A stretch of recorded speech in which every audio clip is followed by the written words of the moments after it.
Welcome to our next instalment of our coaching clinic, How to Pass Like Virgil van Dijk. Before we go through your ball striking technique, is passing something you worked on from an early age? When I was younger, I definitely tried to hit it out wide. I think especially from my position, you try to hit the left wing or the right winger, and sometimes try and put the ball in behind the defense, and yeah, I always worked on it, definitely. Before you receive the pass, are you almost scanning before to say, is the pass on? Yeah, before I receive the pass, I try to look anywhere on the pitch where obviously the next pass could be, because it's not only the long ball it should be on, it should be the midfields that that you can play the ball through, or the striker, that could be an option, or if everything is tight in front of you, then you play it obviously to the fullback or the next centre back. So I try to scan as much as possible and find the right solution.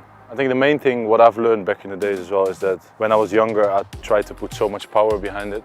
So thinking like you need to strike with a lot of power, but it's more technique. And if you hit it clean, it's a bit like golf. You don't need to hit it too hard to let the ball come too far. And you need to get, if you obviously need to get used to it, you need to practice. But yeah, that's the main. Yeah, it looks effortless when you do it. It's more the timing rather than the power, like you say. It is. As you're hitting those long passes, it really looks like a long leg technique. So it's something where your standing foot isn't too close to the ball. It's allowing your leg to come through. It makes it look effortless.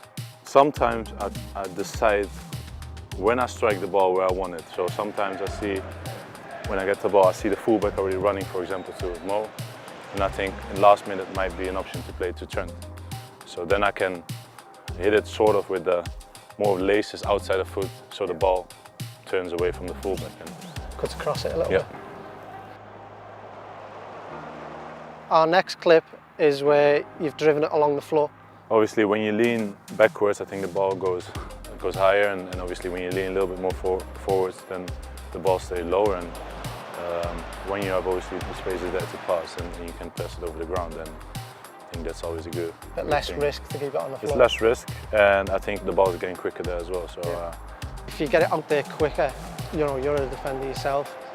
As you're shuffling across as a unit, if you get that ball out to him a little bit quicker, that might just create him a little bit more chance, a little bit more of a space to get at as defender 1v1. Yeah, no, definitely. What I said, for example, the situation that would be realistic is that, for example, everyone is coming across defensively and play the ball back to me, and we switch it quick to the other side. That means that obviously our Mo's or our wingers have more time to go 1v1, or to cross it easier instead of being under pressure. So yeah, that's definitely the benefit. You need to have multiple options. This is obviously one of many options that I hopefully have in games, and it's a good option, because those players on that side are pretty dangerous. So if the option is there, if the opportunity is there, we definitely look for those situations on the wing and behind the defense, because we have so much speed as well.